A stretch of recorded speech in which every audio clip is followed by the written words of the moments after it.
सभा चुनाव का परिणाम आया है और कहा जाए कि भारतीय जनता पार्टी ने एक बार फिर से प्रचंड जीत हासिल की है। 4 राज्यों में से 3 राज्यों में भारतीय जनता पार्टी की जो लहर है वो दिखाई दी है। कहा यह जा रहा है कि एक बार फिर से मोदी का जो जादू है वो छा गया है। लेकिन कई ऐसी बातें हैं जो कहा जाए कि इस वक्त बेहद अहम है। सबसे पहले आपको अपडेट दे देते हैं। मध्य प्रदेश में 164 सीटों पर बीजेपी फिलहाल आगे चल रही है और मध्य प्रदेश में 65 सीटों पर कांग्रेस पार्टी आगे चल रही है। तो मध्य प्रदेश का यह हाल है इस वक्त। अब देखिए, एक सीट पर अन्य दल के जो प्रत्याशी हैं वो आगे चल रहे हैं। और इसके अलावा बात करें छत्तीसगढ़ की तो 54 सीटों पर 54 सीट पर भारतीय जनता पार्टी आगे चल रही है और छत्तीसगढ़ में 36 सीटों पर कांग्रेस पार्टी आगे चल रही है।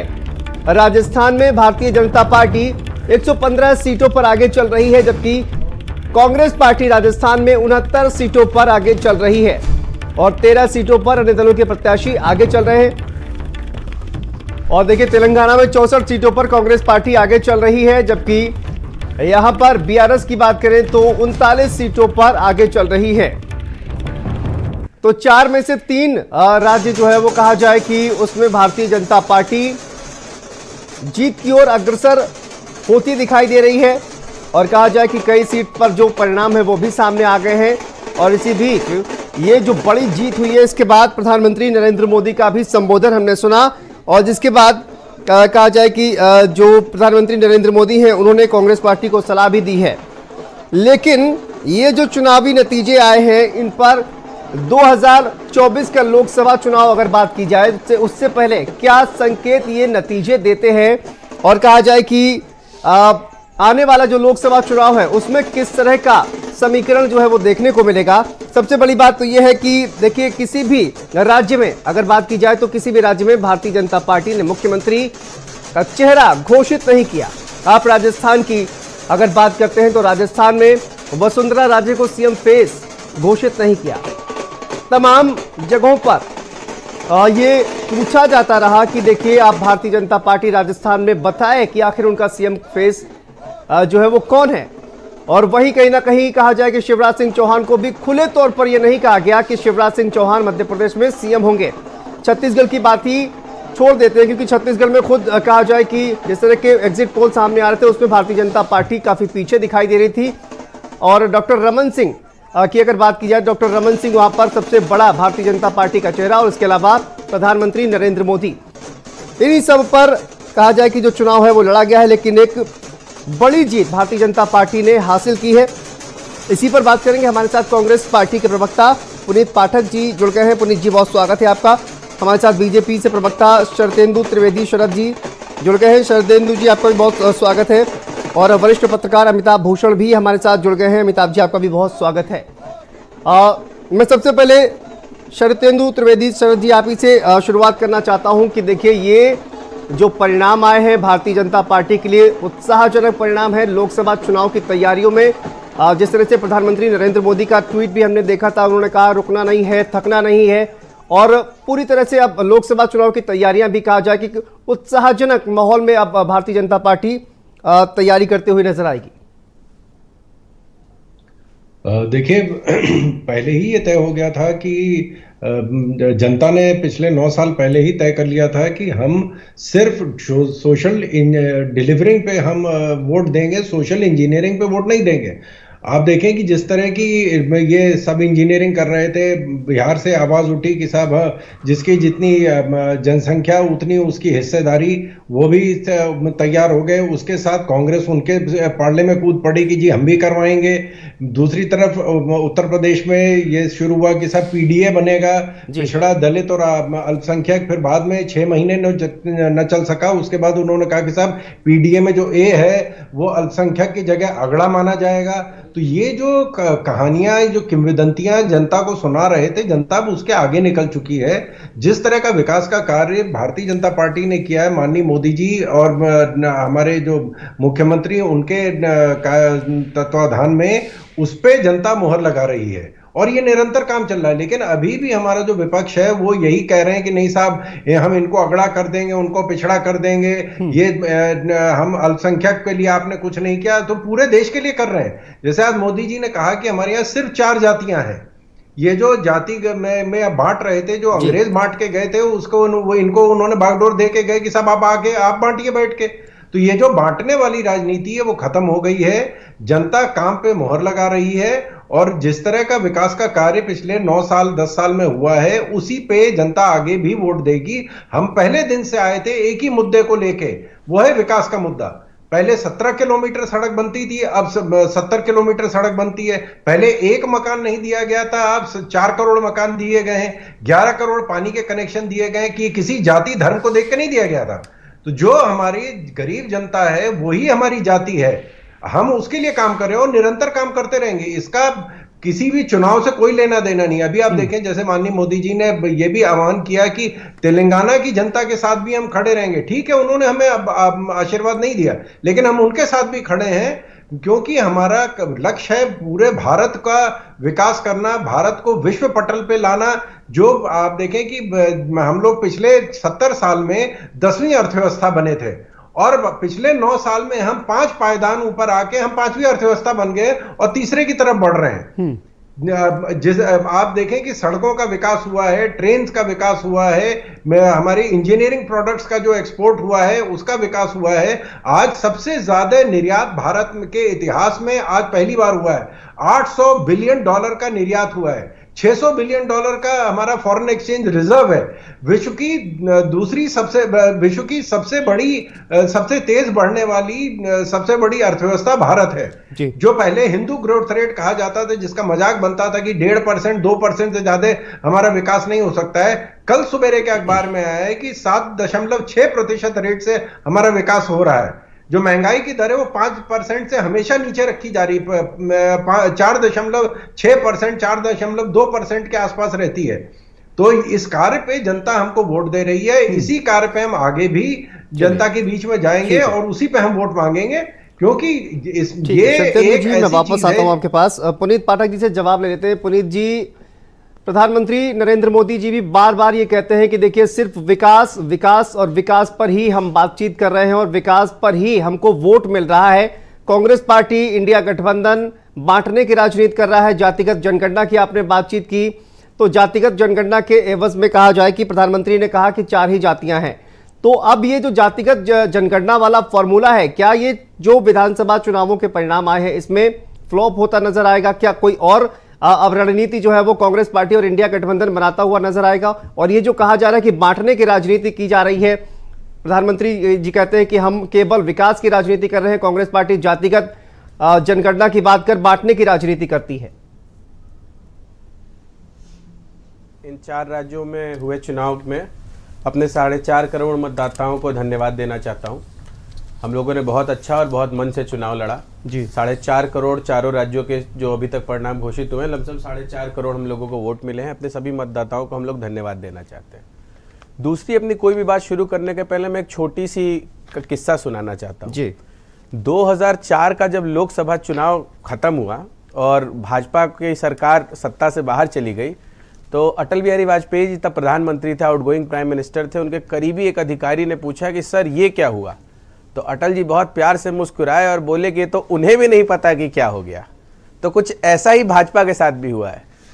पिछले दिनों जब एग्जिट पोल निकले थे, किसी की कोई जबान नहीं में आवाज़ नहीं थी। सब लोग मोदी जी के पर्दे से गायब थे, नड्डा जी की फोटो दिख रही थी सब जगह, कहीं कहीं से कोई आवाज़ नहीं निकल रही थी। तो अप्रत्याशित ये परिणाम निकले हैं। मेरे पास कुछ डेटा है, पहले मैं उसके जरिए अपनी बात को कह दूं।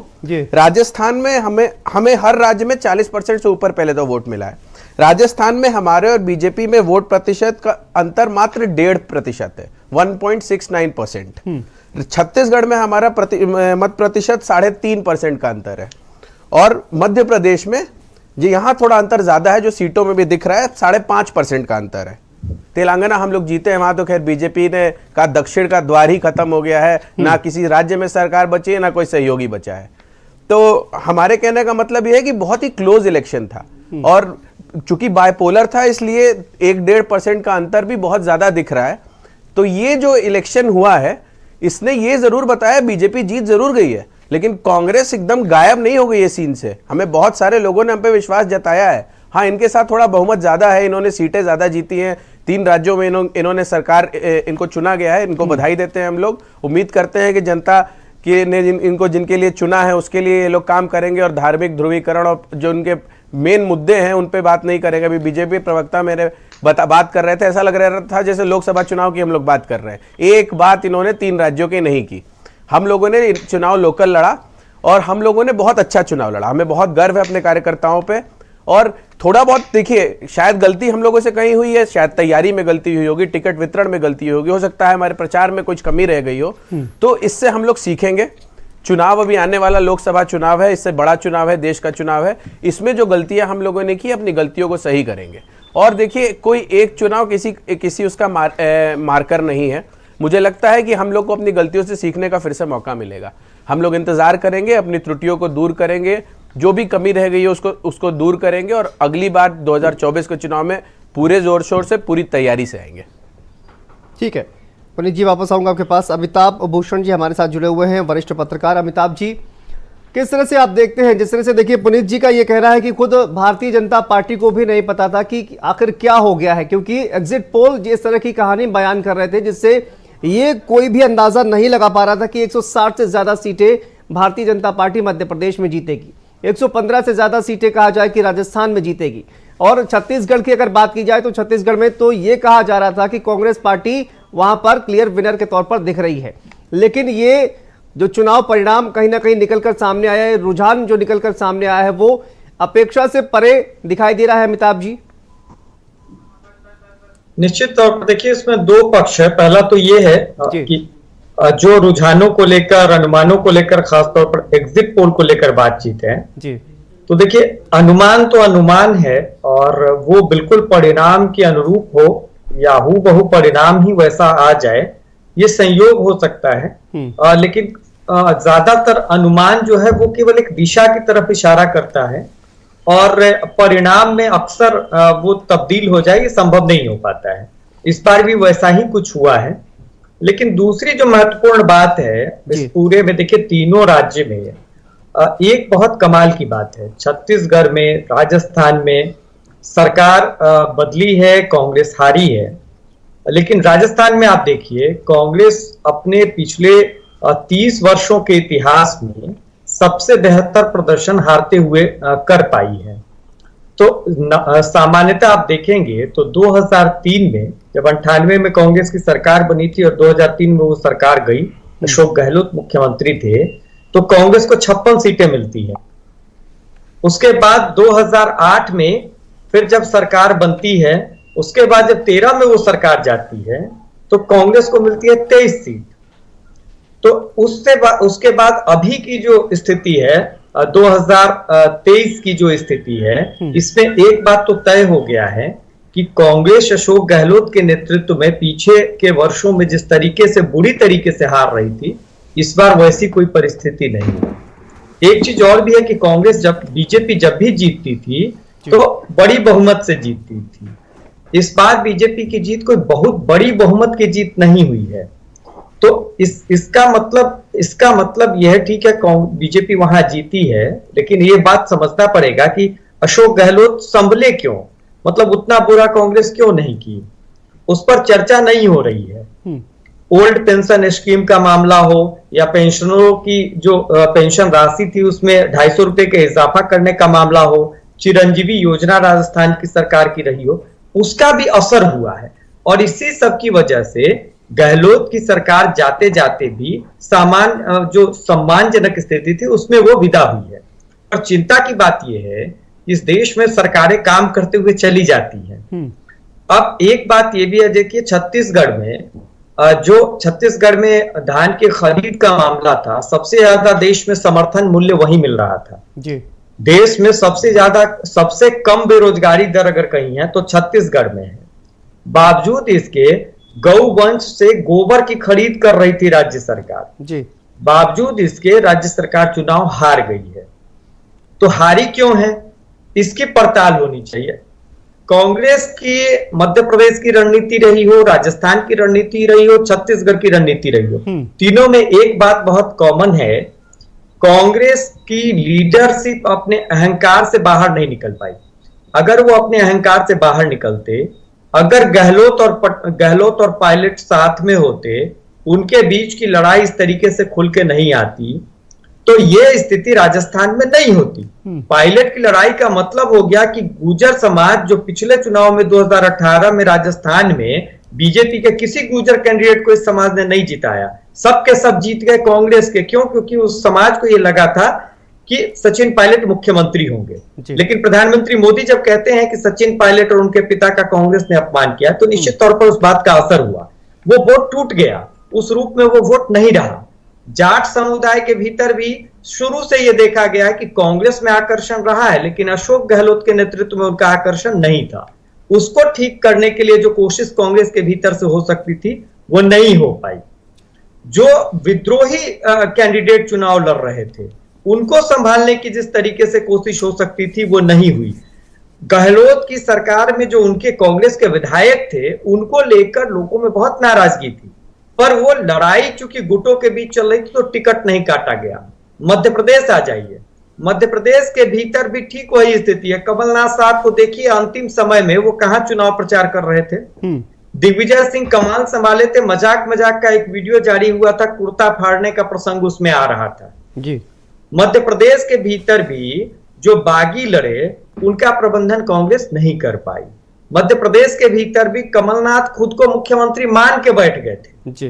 तो उसका भी एक असर हुआ। छत्तीसगढ़ चले जाइए, छत्तीसगढ़ में देखिए 10 से ज्यादा सीटों पर कांग्रेस के बागी ने कांग्रेस की सेहत खराब कर दी। तो भूपेश बघेल अगर नहीं संभाल सकते हैं तो ठीक है, उनको सरकार से बाहर हो जाना चाहिए। और एक बात और कि इस तीनों राज्य में जहां कांग्रेस चेहरे को लेकर सामने जा रही थी वहां बीजेपी की तरफ से रणनीतिक एक बेहतर अपनाई गई जिसमें प्रधानमंत्री मोदी का चेहरा रखा गया। उस चेहरे की वजह से भी बीजेपी को एक इजाफा हुआ। फिर बीजेपी ने जब सांसदों को उतारा इन तीनों जगहों पर चुनाव में तो हर कम्युनिटी को, हर जाति बिरादरी को, हर क्षेत्र को यह बताने की कोशिश हुई कि आपके बीच का कोई व्यक्ति मुख्यमंत्री हो सकता है, तो उससे भी लाभ हुआ। इस तरीके का फार्मूला कांग्रेस के भीतर नहीं था।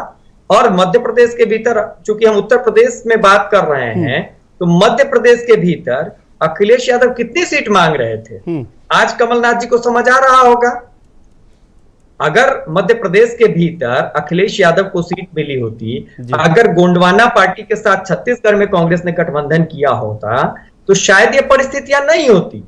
लेकिन कांग्रेस तो अपने रंग में थी ना, लीडरशिप अपने गुमान में। तो देखिए नतीजा सामने है। देखिए, इस पर भी बात करेंगे। गठबंधन को लेकर तमाम तरह की बातें जो है वो निकलकर सामने आ रही है कि गठबंधन धर्म जो है वो कांग्रेस पार्टी के द्वारा नहीं निभाया गया। मध्य प्रदेश में भी हमने देखा कांग्रेस पार्टी और समाजवादी पार्टी में इस तरह की जो मतभेद हैं वो निकलकर सामने आए। वापस आऊंगा आपके पास। हमारे साथ हमारी सहयोगी स्वाति पाठक भी दिल्ली से जुड़ी हुई है। स्वाति, आप इस वक्त कहाँ पर हैं? प्रधानमंत्री नरेंद्र मोदी पहुंचे हुए थे बीजेपी पार्टी के कार्यालय में, जेपी नड्डा पहुंचे हुए, तमाम बड़े नेता वहां पर पहुंचे हुए थे।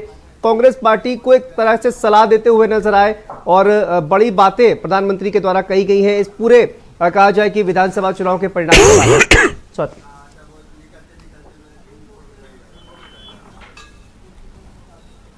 जी बिल्कुल शांतनु, देखिए इस वक्त हम बीजेपी विस्तार बिल्डिंग में हैं और यहीं से प्रधानमंत्री नरेंद्र मोदी का संबोधन हुआ है। बड़ी संख्या में अलग अलग जगहों से कार्यकर्ता पहुंचे हुए थे और प्रधानमंत्री ने संबोधित करते हुए कहीं ना कहीं महिलाओं को खास तौर पर धन्यवाद दिया है, क्योंकि जिस तरह से मध्य प्रदेश में कहीं ना कहीं महिलाओं का वोट भारतीय जनता पार्टी को मिला है। छत्तीसगढ़ की बात करें, राजस्थान की बात करें, युवाओं की बात प्रधानमंत्री नरेंद्र मोदी ने की है और खास तौर पर विकास की बात प्रधानमंत्री की तरफ से कहा गया है। आज संबोधन के दौरान जब प्रधानमंत्री कार्यकर्ताओं को संबोधित कर रहे थे और ये भी कहा गया कि जब प्रधानमंत्री छत्तीसगढ़ में प्रचार के लिए गए तो उन्हें पता था कि छत्तीसगढ़ में बीजेपी की सरकार बन रही है और वो वहां की जनता को आमंत्रित करने गए थे कि शपथ ग्रहण में वो आए। यानी सुबह से जिस बात पर शांतनु चर्चा हो रही है कि छत्तीसगढ़ को लेकर बीजेपी आश्वस्त थी कि वहां पर भारतीय जनता पार्टी की सरकार नहीं आएगी,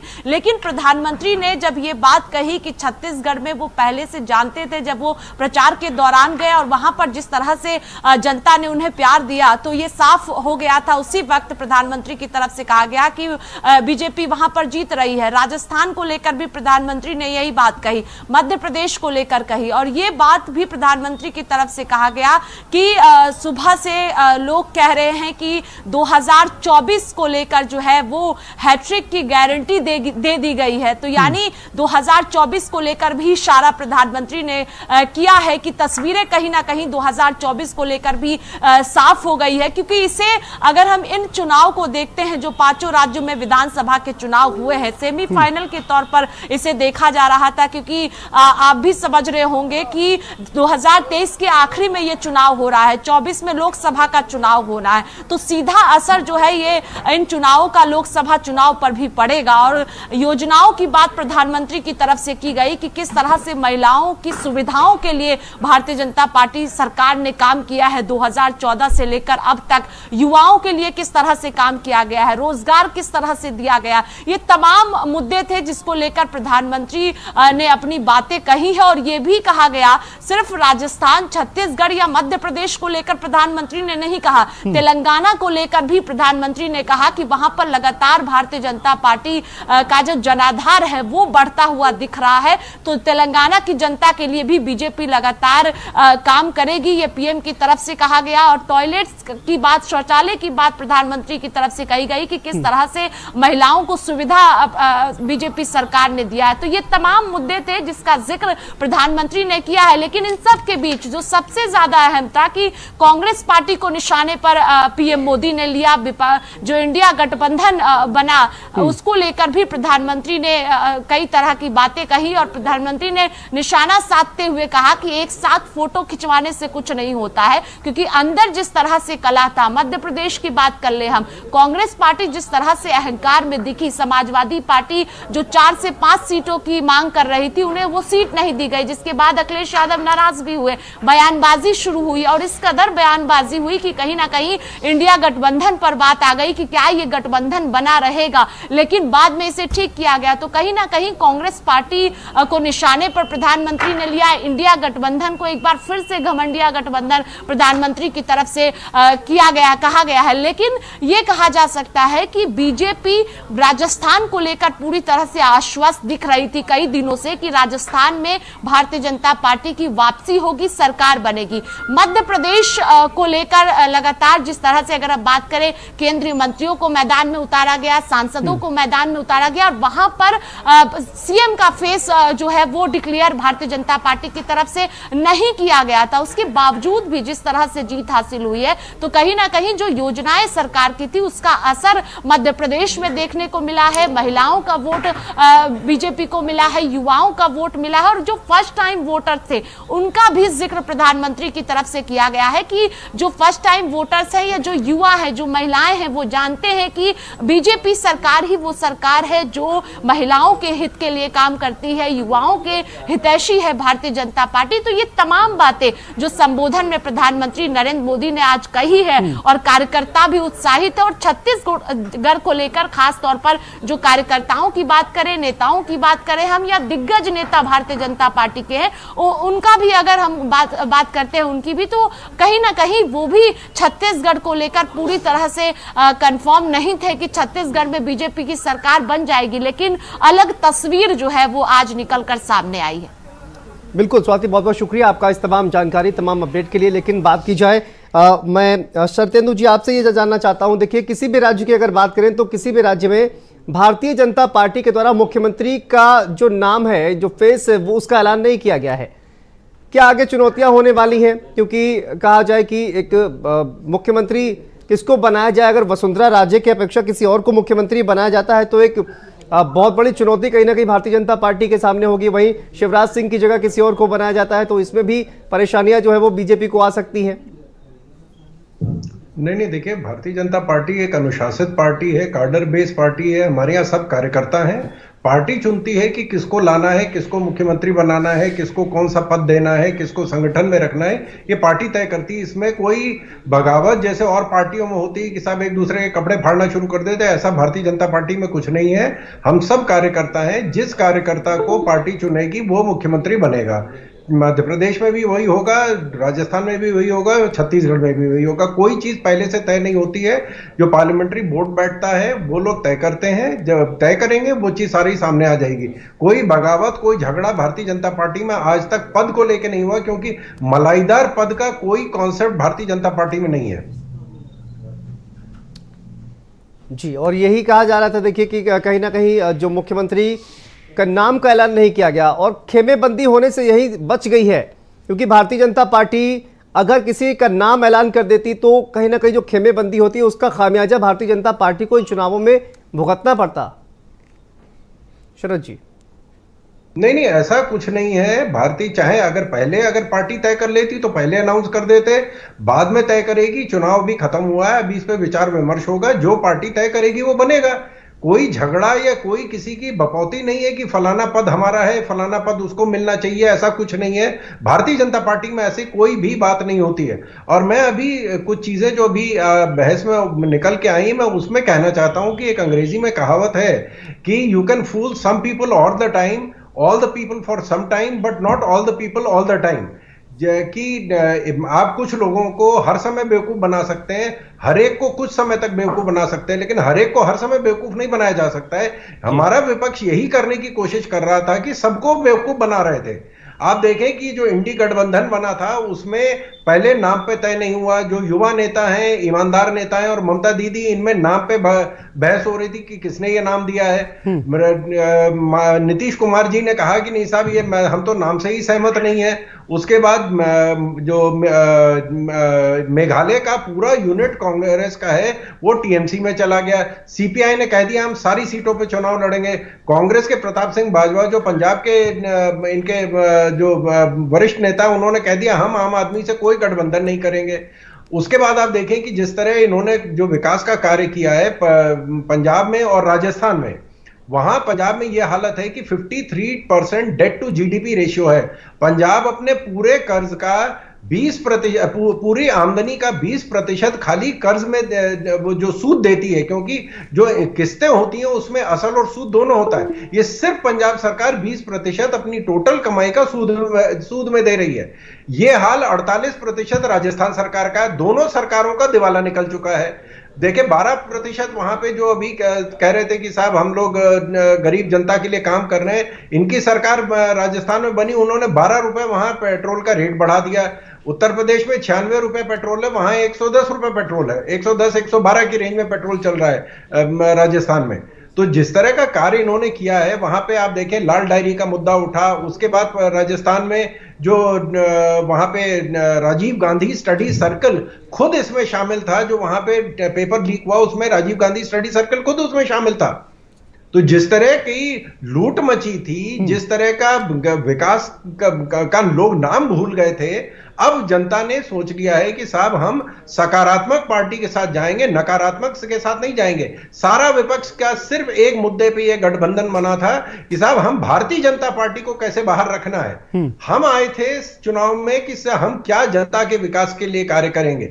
आप देखें महिलाओं के लिए क्या कार्य किया हमने, किस तरह सड़कों का निर्माण हुआ, किस तरह ट्रेनों का निर्माण हुआ, किस तरह वंदे भारत ट्रेन बनी, किस तरह एयरपोर्ट्स बने, किस तरह डिफेंस सेक्टर का जो सबसे बड़ा निवेश भारत में हुआ है, हवाई जहाज भारत में बन रहे हैं। जो उत्तर प्रदेश में ये कट्टे तक सीमित था, कट्टा बनते थे, उत्तर प्रदेश में अब कालाशिनेकोव और मिसाइल बन रही हैं। तो ये जो विकास का कार्य है उस पे जनता ने मुहर लगाई है। इसका विश्लेषण हम सब करते रहेंगे, लेकिन आज सिर्फ विकास की जीत हुई है, आज जनता की जीत हुई है, आज भारत की जीत हुई है। बिल्कुल शरद जी, आपका ये कहना है कि कहीं कोई खेमेबाजी जो है उससे कोई फर्क नहीं पड़ता और विकास के नाम पर जनता ने मुहर लगाई है। पुनीत जी, कहीं ना कहीं देखिए ये बयान जिस तरह से सामने आया गहलोत जी का, उन्होंने कहा कि कुर्सी जो है वो सीएम की कुर्सी मुझे नहीं छोड़ती है। फाइनली कुर्सी ने छोड़ दिया, लेकिन जिस तरह से कहा यह गया कि प्रधानमंत्री नरेंद्र मोदी ने जिस तरह से कहा सचिन पायलट को लेकर के उनका अपमान किया गया, और उसके बाद ये पूरा जो मुद्दा है कांग्रेस पार्टी ने कहा, फिर उसके बाद कोशिश की कि यूनिटी जो है वो दिखाई जाए, कहीं ना कहीं नुकसान कांग्रेस पार्टी का ना हो जाए, लेकिन उसको भी पाटने में कामयाब नहीं रही। पुनीत जी, हुई है तो इसका निश्चित रूप से कहीं ना कहीं हमसे कुछ ना कुछ कमी छूट ही गई होगी। उसका हम लोग अवलोकन करेंगे, विचार करेंगे कि क्यों छूटी है। लेकिन अभी मेरे बीजेपी के प्रवक्ता साथी कह रहे थे, मैं इनको बता दूं कि अब तो ball is in his court. आप जैसे राजस्थान में ओपीएस लगा है, क्या उसको कंटिन्यू करेंगे या चलने देंगे? अगर राजस्थान में ओपीएस कंटिन्यू करते हैं तो बहुत सारे बीजेपी शासित राज्य हैं जहां इनको करना पड़ेगा। उन्होंने राजस्थान में 500 रुपए में सिलेंडर देने को बोला है, भूलिए मत वादे इनके। 500 रुपए में सिलेंडर देने को बोला है, तो उत्तर प्रदेश की जनता ने कौन सा गुनाह किया है कि इनको 1000 में सिलेंडर मिलता है? हम यहाँ पे तमाम योजनाएं कांग्रेस की चल रही हैं, संजीवनी योजना हो या जो भी योजना हो, तो ये सारे मुद्दे जनता इनसे पूछेगी, जो जिन पे वाकई उनको लाभ मिला है। संजीवनी योजना बहुत हिट योजना थी, चुनाव हम लोग नहीं जीते लेकिन योजना बहुत अच्छी थी, तो जनता इनसे पूछेगी। अब इनको 6 महीने 8 महीने सरकार चलानी होगी, फिर लोकसभा का चुनाव होगा, जनता इनसे पूछेगी आपने क्या किया क्या नहीं किया। और जहां तक ये बार बार इंडिया गठबंधन की बात कर रहे हैं, तो अभी अपने मुंह से बता रहे थे कि पंजाब और त्रिपुरा और मेघालय, तो पंजाब त्रिपुरा मेघालय में चुनाव नहीं थे, चुनाव दूसरे इन राज्यों में थे जहां पे इंडिया गठबंधन लोकसभा के लिए बनाया गया है। और उसका क्या स्वरूप होगा, क्या प्रारूप होगा, आने वाले समय में आप सभी के सामने होगा। लोकसभा का चुनाव होगा तो हम लोग पंजाब में कितनी सीटों पे लड़ते हैं, हम लोग मेघालय में क्या करते हैं, हम लोग उत्तर प्रदेश में क्या करते हैं, उसका प्रारूप तब समझ आएगा। उसके लिए हम लोग बैठेंगे, जिसकी जो बात होगी मिल बैठ के बात करेंगे और चुनाव में जाएंगे। जहां तक बीजेपी का सवाल है, तो बीजेपी के सामने कड़ी चुनौती है। ऐसे राज्यों में जा रहे हैं, इन्होंने धान की, छत्तीसगढ़ में जा रहे हैं, वहां धान की खरीद की बात की है, भूपेश बघेल जी ने गोबर तक खरीदा। तो ये तमाम जो भी लाभार्थी हैं इन स्कीमों के, वो इनसे पूछेंगे कि आपने क्या, आप इन अच्छी स्कीमों को कंटिन्यू करेंगे नहीं करेंगे, क्या करेंगे, और जो वादे आपने वहां किए हैं वो आपको उत्तर प्रदेश में, हरियाणा में और भी जहां जहां आपकी सरकारें होंगी, वहां आपको उन लोगों को फेस करना होगा लोकसभा चुनाव में, और उनको बताना पड़ेगा कि आखिर उन्होंने क्या गुनाह किया है कि राजस्थान में 500 रुपए में सिलेंडर मिलेगा और उत्तर प्रदेश में 1000 का सिलेंडर मिलेगा। तो निश्चित रूप से चुनौतियां भारतीय जनता पार्टी के सामने अब है। बाहर बैठ के और ये लगातार बातें कर रहे थे, तो अभी पीछे कुछ दिनों पहले कर्नाटक का चुनाव बीता है, अभी हम लोग तेलंगाना में जीते, उसके पहले हिमाचल प्रदेश में जीते थे। तो ऐसा नहीं है कि 10 साल से लगातार ये सारे के सारे चुनाव जीतते चले जा रहे हैं। अभी भी देश में तमाम ऐसे राज्य हैं जहां बीजेपी ने मुंह की खाई है चुनाव में, और चुनाव में उनको हार का सामना करना पड़ा है। ऐसा नहीं है, देखिए चुनाव है, हार जीत होती रहती है। हम लोग विनम्रता से जनता के निर्णय को स्वीकार करते हैं। हम ये भी मानते हैं कि हमारे कैंपेन में, हमारी प्लानिंग में, हमारे एग्जीक्यूशन में कहीं कुछ गलती जरूर हुई है, जिसकी वजह से हम लोग आज विपक्ष में हैं। उसमें हम लोग सुधार करेंगे और निश्चित रूप से 2024 में और जोर से और मजबूती से हम लोग चुनाव में जाएंगे। चलिए एक जवाब ले लेते हैं अब शरद जी से, उसके बाद मैं आता हूँ अमिताभ जी आपके पास। तमाम वादे हैं, ओपीएस चल रहा है और इसके अलावा 500 रुपए का सिलेंडर, ये तमाम वादे किए गए हैं और कहा यह जा रहा है कि अगर आप वहां पर देंगे तो फिर उत्तर प्रदेश में भी आपकी पूर्ण बहुमत की सरकार है। शरद जी, ये तमाम वादे कैसे पूरे करेंगे? देखिए, बहुत अच्छा मुद्दा उठाया हमारे मित्र ने, जो ओपीएस का और एनपीएस है। एनपीएस स्कीम हम इसलिए लाए थे जिससे भारत का फायदा होगा, देश का फायदा होगा। हम अपने स्वार्थ के लिए नहीं लाए थे। ओल्ड पेंशन, क्योंकि जो एनपीएस है, न्यू पेंशन स्कीम है, उसका फायदा आज नहीं होने वाला, उसका फायदा होगा 35 साल बाद, जब वो लोग रिटायर होंगे। 30 साल बाद, 25 साल बाद, 35 साल बाद उसका फायदा होगा देश को। लेकिन और new pension old pension scheme के बाद जो न्यू पेंशन स्कीम आई थी, इसका मतलब नहीं कि पेंशन बंद कर दी गई थी। वो कंट्रीब्यूटरी पेंशन थी, जिसमें जिसको पेंशन मिलेगी वो कंट्रीब्यूट कर रहा था और राज्य सरकार कंट्रीब्यूट कर रही थी, केंद्र सरकार कंट्रीब्यूट कर रही थी। लेकिन जब हमें सिर्फ अपना भविष्य देखना है, भारत का भविष्य नहीं देखना है, जनता का भविष्य नहीं देखना है। अगर राजस्थान सरकार का दिवाला निकल गया है, ये तो आने वाली सरकार भुगतेगी। हमें क्या, हम तो आज बांट देंगे, हमें कोई दिक्कत नहीं है। जो पंजाब का सत्यानाश हुआ है, उसका प्रायश्चित तो आम आदमी पार्टी कर रही कि वहां तनख्वाह बांटने के लिए पैसे भी नहीं रह गए, क्योंकि साहब इतना विकास का कार्य हुआ है कि सब कुछ फ्री बांट दिया गया। यही चीज राजस्थान में करी जा रही है। हमने तो भारत का भविष्य देखना है, हमें जनता का भविष्य देखना है, हमें जो बैलेंस ऑफ पेमेंट की क्राइसिस ना है वो देखना है। लेकिन जहां हमको जिस सरकार ने आज से 30 साल पहले 400 किलो सोना हमें बैंक ऑफ इंग्लैंड में गिरवी रखना पड़ा, तो वही कर्म दोबारा किए जा रहे हैं। हम वो नहीं चाहते हैं। हम नहीं चाहते कि दोबारा हमें सोना गिरवी रखना पड़े। आज भारत सरकार विदेश में उधार दे रही है। $3 बिलियन भारत सरकार ने 3 से 4 बिलियन डॉलर श्रीलंका सरकार को दिया है। नेपाल को मदद दी जा रही है, बांग्लादेश को मदद दी जा रही है। हम लोग उधार लेने वाले नहीं है, उधार देने वाले हैं। तो ये जो स्कीम ये लेके आए हैं, आप देखें कि हम 12 रुपया हम पेट्रोल का रेट बढ़ा देते हैं। लेकिन शरद जी, वादा किया है, चुनावी वादा है ये, इसको पूरा किया जाएगा या नहीं, ये तो बताइए शरद जी। 500 रुपए का सिलेंडर दिया जाएगा क्या? जो कहा गया है वो मोदी की गारंटी है, उसको पूरा किया जाएगा। चलिए, मोदी की गारंटी सबसे बड़ा कहा जाए कि एक तो उत्तर प्रदेश की जनता से क्या गलती हो गई है जो मोदी जी ने गारंटी नहीं की है? शरद जी, जो मोदी जी ने गारंटी दी है वो गारंटी को पूरा किया जाएगा, मैं इसका आश्वासन पूछ दे रहे रहा हूं। शरद जी, उत्तर प्रदेश की जनता ने भी मोदी जी को वोट दिया था हर बार, कभी एक बार 73 सांसद, एक बार 65 सांसद। तो हम लोगों से, उत्तर प्रदेश के लोगों से क्या गलती हो गई है कि हमें 1000 का सिलेंडर मिलेगा? नहीं, देखिए, हम लोग जैसे हिमाचल में 3 रुपए पेट्रोल बढ़ा दिया गया, राजस्थान में 12 रुपए बढ़ा दिया गया, हम उत्तर प्रदेश में कोई चीज बढ़ाने नहीं जा रहे हैं। और राजस्थान में भी जो आपने बढ़ाया था उसको भी हम घटाने जा रहे हैं। तो हम विकास के कार्य को कार्यान्वित कर रहे हैं और ईमानदारी से करेंगे। और आप लोगों ने 115% टैक्स, आगे क्या होगा वो तो टैक्स ऑलरेडी तेल पे बढ़ाया हुआ है, अब और कितना बढ़ाएंगे? सरकार रहने वाली है 100। सर, उस डीजल और पेट्रोल पे टैक्स आप लोग ऑलरेडी रिकॉर्ड हाई पे लेके जा चुके हैं, और कितना बढ़ाना चाहते हैं? अभी खैर चलिए, ये मुद्दे अभी बहस के नहीं है, लोकसभा में देखने को मिलेगा वो। देखिए पुनीत जी, शरद जी, लेकिन मैं अमिताभ जी आपके पास आता हूं। फ्रीबी की अगर बात करें, कहा जा रहा है, प्रधानमंत्री नरेंद्र मोदी जी भी कहते हैं कि देखिए फ्रीबी जो है वो बांटी जा रही है, रेवड़ियां बांटी जा रही हैं, लेकिन भारतीय जनता पार्टी भी उसी लीग पर कहीं ना कहीं आगे बढ़ती हुई दिखाई दे रही है। हम चाहे मध्य प्रदेश की बात कर ले, चाहे वो राजस्थान की बात कर ले, चाहे छत्तीसगढ़ की बात कर ले, यहां पर भारतीय जनता पार्टी ने ये जो मुफ्त की रेवड़ियां कहा जा रहा है जिसको, उसको बांटने में कोई कसर नहीं अमिताभ जी छोड़ी है। निश्चित तौर पर खुद प्रधानमंत्री कहते हैं कि रेवड़ी कल्चर बंद होनी चाहिए। और दक्षिण भारत में तो खैर बहुत पीछे के समय से ये चल रहा है, प्रेशर कुकर, टेलीविजन, सोने का सिक्का, पता नहीं क्या क्या बांटते रहे हैं। लेकिन दक्षिण भारत की जो संपदा है राज्य के पास, या जो उनका आर्थिक आधार है, या उनकी जो आमदनी है, उसकी तुलना आप राजस्थान, मध्य प्रदेश, छत्तीसगढ़ को बहुत हद तक आप थोड़ा अलग कर सकते हैं, लेकिन राजस्थान और मध्य प्रदेश में उस अनुरूप तो आप कर भी नहीं सकते हैं जी। तेलंगाना से या कर्नाटका से उसकी तुलना तो हो नहीं सकती है।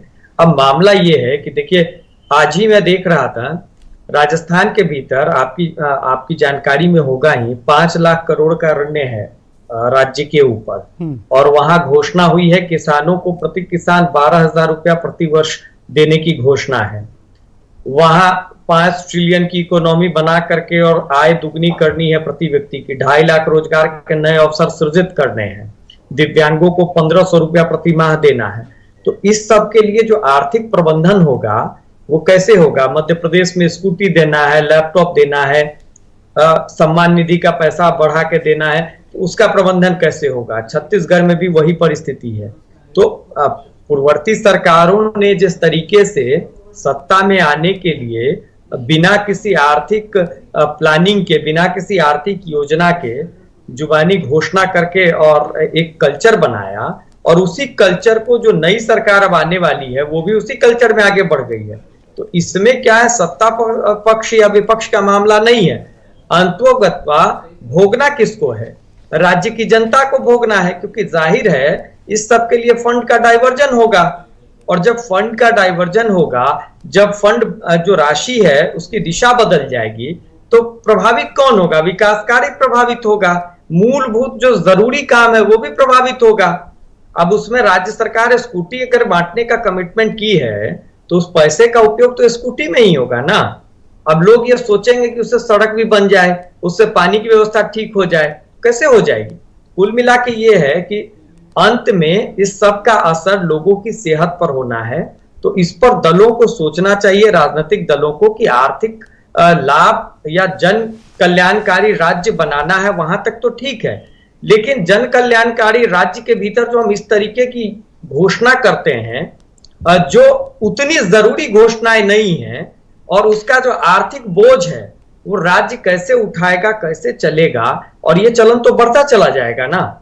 तो इस पर राजनीतिक दलों को सोचना चाहिए, और ये परंपरा समाप्त होनी चाहिए, ऐसा मैं मानता हूं। बिल्कुल, ये परंपरा जो है वो समाप्त होनी चाहिए, लेकिन ये परंपरा आगे बढ़ती जा रही है। लोकसभा चुनावों में भी क्या अमिताभ जी देखा जाए तो लोकसभा चुनाव में भी इसका असर देखने को मिलेगा। कांग्रेस पार्टी लगातार हमने देखा कि बड़े बड़े वादे जो है वो कांग्रेस पार्टी कर रही है। कर्नाटका में हमने देखा किस तरह से उन्होंने कई बड़े वादे किए हैं, लेकिन उसके बाद का भी जो बयान है वो भी हमने देखे हैं कांग्रेस पार्टी के। तो ये लोकसभा चुनाव में भी ये पैटर्न देखने को कहीं ना कहीं मिलेगा, क्योंकि वोटर्स को तो लुभाना ही है। निश्चित तौर पर। तो अभी आप देखिए थोड़े दिन पहले का ही मामला है जब मुफ्त राशन गरीबों को देने की जो योजना शुरू हुई थी कोविड के दौरान, उसको 5 साल के लिए एक्सटेंड किया गया है। बिल्कुल, अभी वो मिलता रहेगा। अब उसका जो भार है वो किसके कंधे पर आ रहा है? तो इस तरीके से ये परंपरा अभी आगे बढ़ेगी। अब ओल्ड पेंशन स्कीम, अभी कांग्रेस के जो प्रवक्ता हैं वो कह रहे थे पुरानी पेंशन को लेकर कि अब राजस्थान की नई सरकार क्या करेगी। भाजपा के प्रवक्ता कह रहे थे कि भाई नई पेंशन नीति जो है उसका ये लाभ है, देश के लिए करना है। सवाल ये है कि अब जब एक बार पुरानी पेंशन को लेकर कांग्रेस ने शुरुआत कर दी है, तो अगर उसको बदला जाता है तो सामने लोकसभा चुनाव है। और ये भी नहीं भूलना चाहिए कि अगर गहलोत की सरकार आज 70 के आसपास पहुंची है तो उसमें पुरानी पेंशन योजना की भी भूमिका है, उसमें चिरंजीवी की भी भूमिका है। हिमाचल में भी पुरानी पेंशन की क्या भूमिका रही है वहां के चुनाव में पूरे देश ने देखा है, सब लोग उसका आकलन कर रहे हैं। तो ऐसे में आसानी से उसको खारिज नहीं किया जा सकता है। लेकिन पुरानी पेंशन नीति को घोषित करने में कितनी कठिनाई है, उसके लिए प्रबंध कोष का किस तरीके से हो पाएगा, वो एक निश्चित तौर पर परेशानी का सबब बनने वाली है बीजेपी के लिए। अगर वो हटाती है तो नुकसान होगा, लोकसभा का चुनाव सामने है। कंटिन्यू करती है तो फिर कितने दिन कंटिन्यू करने की स्थिति होगी? फिर एक राज्य में ही क्यों, फिर पूरे देश में ये मांग उठेगी। तो वो एक बात है। अब कैसे ये संभव होगा, ये देखिए, सियासत है, सियासत में तो कस्में वादे होते ही रहते हैं। लेकिन मुझे ऐसा लगता है अमिताभ जी कि लोकसभा चुनाव से पहले तक कुछ भी इस तरह का वादा या फिर कहा जाए कि चेंज भारतीय जनता पार्टी किसी भी प्रदेश में करती हुई नजर नहीं आएगी। जो भी वादे किए हैं उनको पूरा किया जाएगा। लोकसभा चुनाव से पहले कोशिश की जाएगी कि ज्यादा से ज्यादा जो वादे किए हैं उनको पूरा किया जाए, क्योंकि जनता का भरोसा जीतना। और जिस तरह से प्रधानमंत्री नरेंद्र मोदी का भी आपने संबोधन सुना होगा, उन्होंने कहा कि नरेंद्र मोदी की जो गारंटी है वो उसकी गारंटी की गारंटी है। इस तरह की बात जो है वो कहते हुए नजर आए। तो गारंटी, वादा, भरोसा जो है वो वोटर्स का जीतने की कोशिश तो की जाएगी। कोई चेंज, बड़ा चेंज नहीं होगा लोकसभा चुनाव से पहले।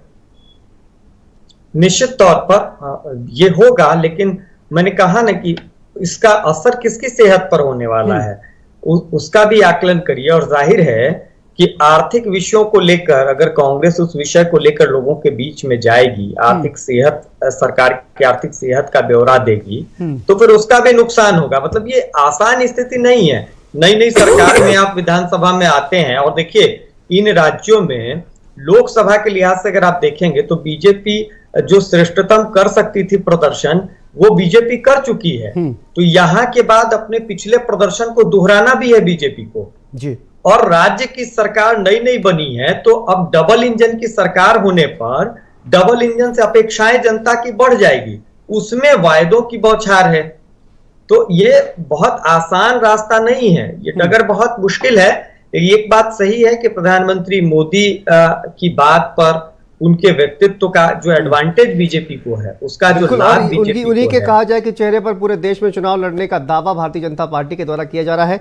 वक्त की कमी है। आप सभी का बहुत बहुत शुक्रिया हमसे जुड़ने के लिए, हमसे बातचीत करने के लिए। अमिताभ जी, शरतेंदु त्रिवेदी जी और पुनीत जी, आप सभी का बहुत बहुत शुक्रिया हमसे बातचीत करने के लिए। तो देखिए, प्रधानमंत्री नरेंद्र मोदी का जो चेहरा है और जो उनकी गारंटी है, उस पर फिलहाल तो भारतीय जनता पार्टी इन 4 में से 3 राज्यों में विधानसभा चुनाव जीत गई है। लोकसभा में क्या प्रधानमंत्री का ही चेहरा आगे होगा? और निश्चित तौर पर होगा, क्योंकि लोकसभा में पूरे देश में जिस तरह से चुनाव होगा तो वहां पर और भी ज्यादा महत्वपूर्ण भूमिका प्रधानमंत्री निभा सकते हैं। इस डिबेट में फिलहाल इतना ही। आप देखते रहिए हमारा समाचार।